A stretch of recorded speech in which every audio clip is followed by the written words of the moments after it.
इसके लिए hello syllabus का केमिस्ट्री पेपर का जो पहला S1 एग्जामिनेशन का क्वेश्चन है वो है candela is the SI unit of S7 परीक्षा। अब 4 अल्टरनेटिव दिया हुआ है। ए है luminous intensity, B temperature, C amount of substance, D electric current.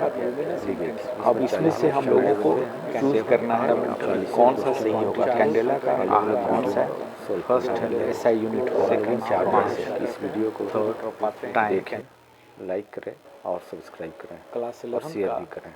Chemistry paper का जो पहला S1 एग्जामिनेशन का क्वेश्चन है वो है candela is the SI unit of. अब 4 अल्टरनेटिव दिया हुआ है।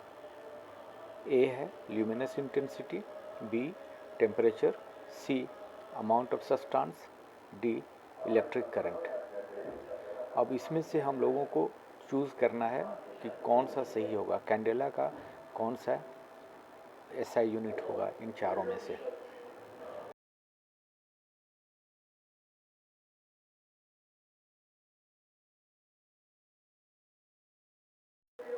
इसके लिए हम लोगों को ये जानना आवश्यक होगा कि जितना भी फिजिकल क्वांटिटी है, बेस फिजिकल क्वांटिटी, उसका यूनिट क्या होता है। तो जैसा कि हम लोग जान रहे हैं, टेम्परेचर का यूनिट होता है केल्विन, अमाउंट ऑफ सब्सटेंस का मोल, इलेक्ट्रिक करंट का एम्पियर और ल्यूमिनस इंटेंसिटी का कैंडिला। तो चारों अल्टरनेटिव का जब हम लोग क्लोज ऑब्जर्वेशन करते हैं तो पाते हैं कि candela is the SI unit of luminous intensity. यही राइट आंसर होगा।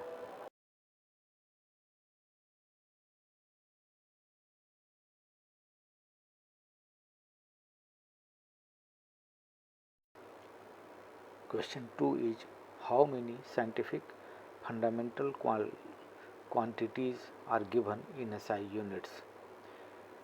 ऑप्शंस जो दिया हुआ है A 5, B 7, C 3 and D 9। इसका आंसर होगा B 7। जैसा कि हम लोग जानते हैं 7 फंडामेंटल क्वांटिटीज आर, फर्स्ट है length, second mass, third time, fourth electric current, fifth thermodynamic temperature, sixth amount of substance and seventh is luminous intensity. तो इस प्रकार आंसर B 7 होगा।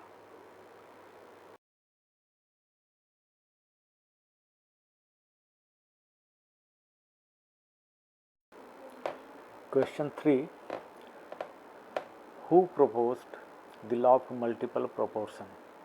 ऑप्शंस दिया हुआ है A Antoine Lavoisier, B Joseph Proust, C Dalton and D Gay Lussac. ये जो law of multiple proportion है उसको कौन प्रपोज किया था। 4 ऑप्शन है, उसमें सेलेक्ट करना है। तो हम लोगों को जानना होगा निश्चित रूप से कि ये चारों ऑप्शन में जो जिनका नाम है वो क्या क्या थ्योरी प्रपोज किए थे। तो law of conservation of mass जो थे वो एंटोइन लैवोइजियर के द्वारा प्रपोज किया गया था। Law of definite proportion Joseph Proust के द्वारा, लॉ ऑफ गैसियस वॉल्यूम गे लुसक के द्वारा, और डाल्टन का एटॉमिक थ्योरी है जो काफ़ी फेमस भी रहा है।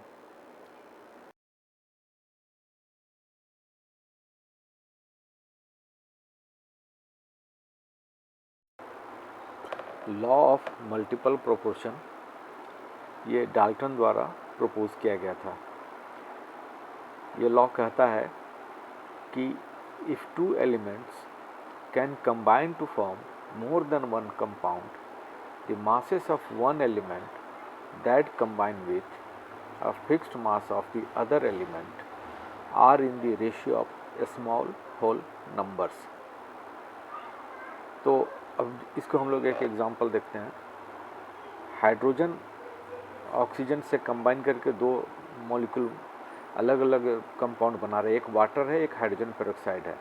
तो हाइड्रोजन और ऑक्सीजन जब कंबाइन करते हैं 2 ग्राम और 16 ग्राम के रेशियो में तो वाटर का फॉर्मेशन होता है, और जब 2 ग्राम और 32 ग्राम के रेशियो में कंबाइन करते हैं तो हाइड्रोजन पेरोक्साइड का फॉर्मेशन होता है।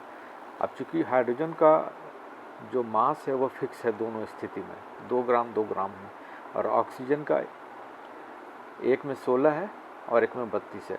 तो चूँकि हाइड्रोजन का 2 ग्राम दोनों में फिक्स है और वो ऑक्सीजन का एक से 16 से और दूसरे से 32 से कंबाइन कर रहा है, तो रेशियो जो होगा वो 16:32 अर्थात 1:2 का रेशियो होगा, जो कि एक सिंपल होल नंबर रेशियो है। यह है लॉ ऑफ मल्टीपल प्रोपोर्शन।